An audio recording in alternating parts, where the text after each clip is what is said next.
and sit down.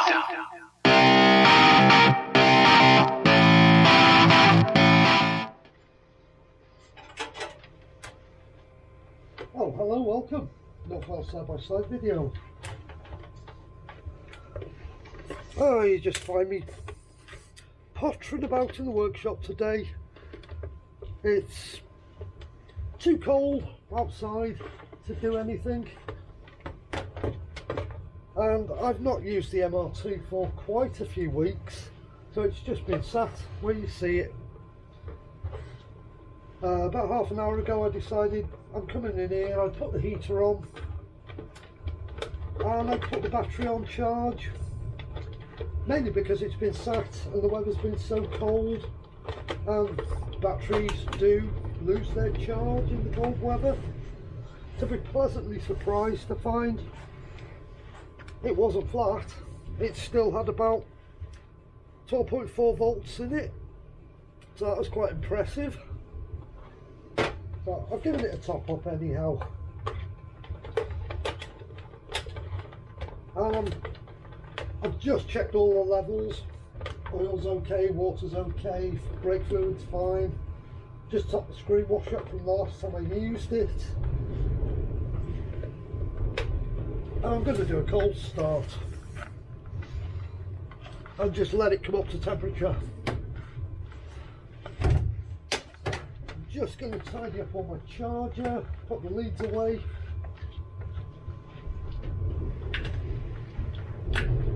and see she'll start. And to be honest, I know she's going to start. She always does. It's a Toyota.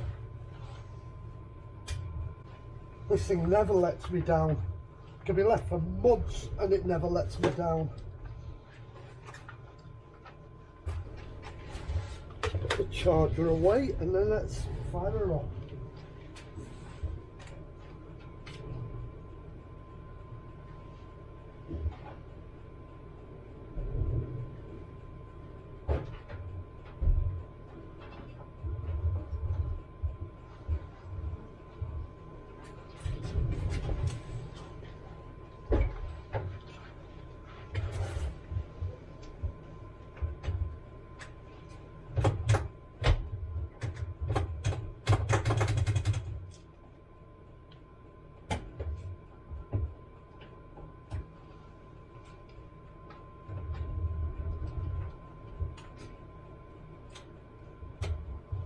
Well, here goes, cold start.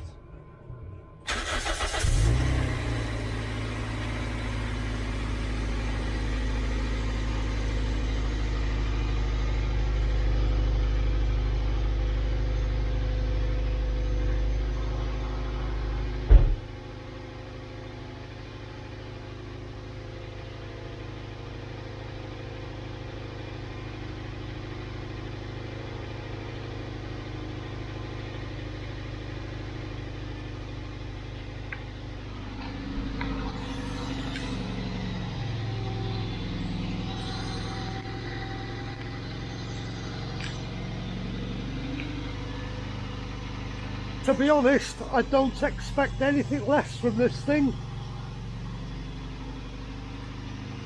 That's what it does every single time. First turn of the key.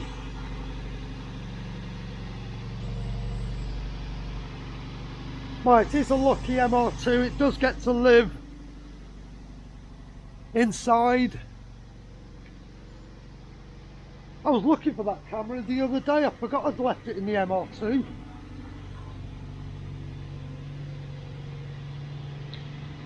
So I let that run, let it come up to temperature, let the fan come on, give it 10 minutes, once the fans have come on, and then turn it off. I do love this car. It's probably one of the last of the simple Toyotas with no electronic aids on it.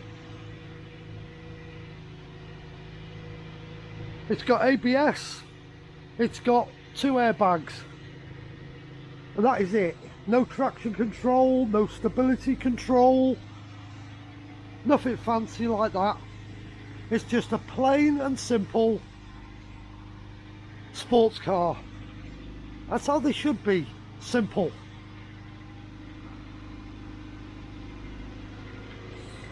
Right. My dealership experience yesterday with Ford.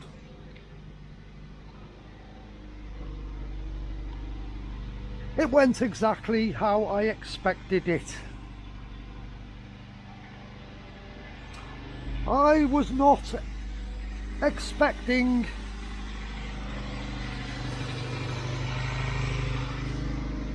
to get a test drive, to be honest. Not yesterday. I thought I'd go in and they'd have to book. Let me just put the camera on the tripod. Yep, I was expecting to go in yesterday, say I'm interested in a Mach-E, and it would be 2 or 3 days before I got my test drive. Salesman faffed about on the computer and he goes, "Oh, we've got a car available for test drive." So out we went, and I went out with him. I wanted to go out on my own because I wanted to bring you lot with me, but that wasn't to be. He wasn't going to let me out on my own, so did test drive. My usual is point loads of negatives out with the car whilst I'm test driving it. Things I don't like, things I do like, and that's what I always do when I've got a salesman with me. I want the interaction with the salesman, where I might say to him, "Oh, I don't like these seats," or "I don't like the feel of the steering," or "the car's a little bit crashy on the bad Welsh roads." I'll say things like that to them and get a reaction and see what they say.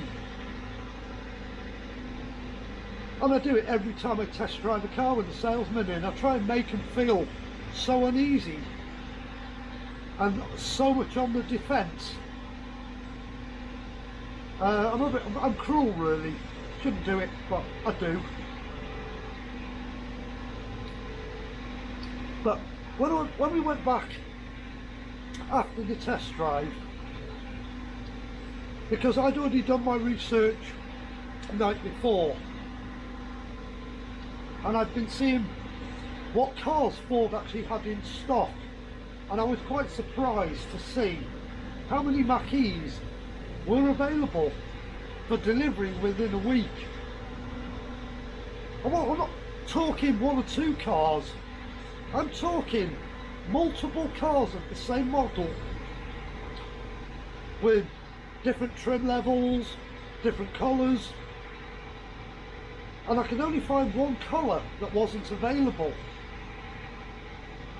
which was like a powder blue, and they hadn't got any of them in stock anywhere. So that was my chosen colour. When he said to me, "Do you know which model you want? Do you know what colour you want? Do you know what options you want?" And I did. I had it all on my phone, because I said to him, "I want that colour, that option, that model, blah blah blah." And he did an inquiry on Ford, and he said, "That'll take 6 months." Then he says to me, "Wouldn't you like it a little bit quicker?" I said, "Well, when you're talking a little bit quicker, are you talking 2 or 3 months?" He went, "No, I can get you this car, or this car, or this car, and this car." And he gave me a great big long list, which I already knew about, of cars I could have within 7 days. Ford have obviously made so many of these Mach-E's that they're stuck with them in stock and they can't sell them. So they're literally, you can walk into a Ford dealership today sort your lease out, put your payments down, and within 7 days take possession of a brand new car. I find that tells me one thing: Ford and other manufacturers can't sell their EVs to the buying public. They are properly desperate to sell them. I think people are finally realising that electric cars have got so many problems, not just with the cars, but with the infrastructure that goes into them. I think people are realising now that these really don't make any sense, and I think they're voting with their feet now, and they're buying more petrol cars, or they're buying what's left of the diesel cars, or which they will be more happy with than an electric car. There's less disadvantages to running petrol, diesel or hybrid. They're just a better proposition for 99% of the people. The only people that seem to be buying these EVs are big companies, and they're just taking advantage of the tax incentives. But having read some of the comments of people's experience of companies that have bought these cars, they're not keeping them for very long, because it doesn't take them very long to realise, you know what, they just don't work in real world. It's people can't get about, our reps can't do their jobs, managers can't get from one part of the country to the other part of the country without having to stop, and it's just impacting on their work days. Everything's taking longer. So my main dislike about yesterday's experience was how pushy and how hard the salesmen are trying to shift these cars. I don't like being pushed into a decision. I don't like being told you can have this when I want that. That's not how I work. If I've made my mind up I want something, that's what I want. I don't want somebody trying to talk me into, well, if you buy this, this is a better, I know it's a little bit more expensive, but it's a better proposition and you can have it next week. I don't want that. I want that car, the one I'm going to wait for, the one I actually want, the one I've specified, the colour I want. I don't want them pushing me onto something else.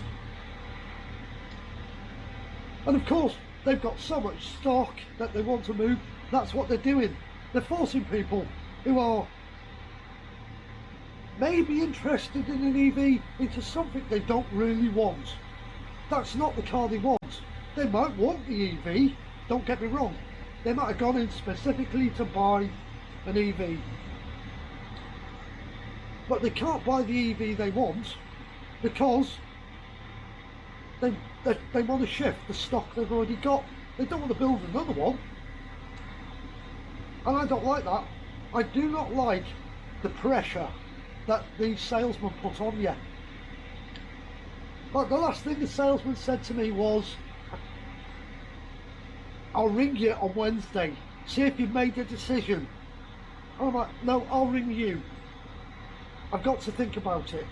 It's a big purchase and I need to think about it and weigh up the cons, the disadvantages about buying one. How is it going to affect my life on a day-to-day basis?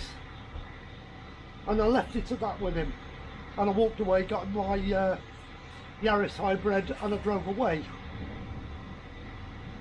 Don't get me wrong, the car was lovely to drive, drove smooth, it was beautiful to drive, but it has got no soul, and I miss the sound of an engine. I really miss that. Even in the hybrid, give it a bootful, the engine starts up. There's always noise, there's always some drama in the car. You don't get that in an electric car. It's just always silent. I don't like it. It's not for me. They just don't do anything for me. And I hope eventually our government realise what a mistake they're making trying to push these things.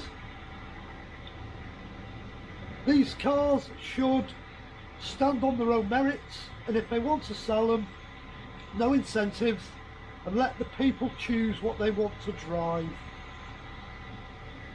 That's how it should be. It's meant to be a free market. You shouldn't be propping up electric cars with incentives, tax breaks. It shouldn't be happening. Let the people decide what they want to drive. If they want to drive electric, let them drive electric. I've got nothing against them driving electric.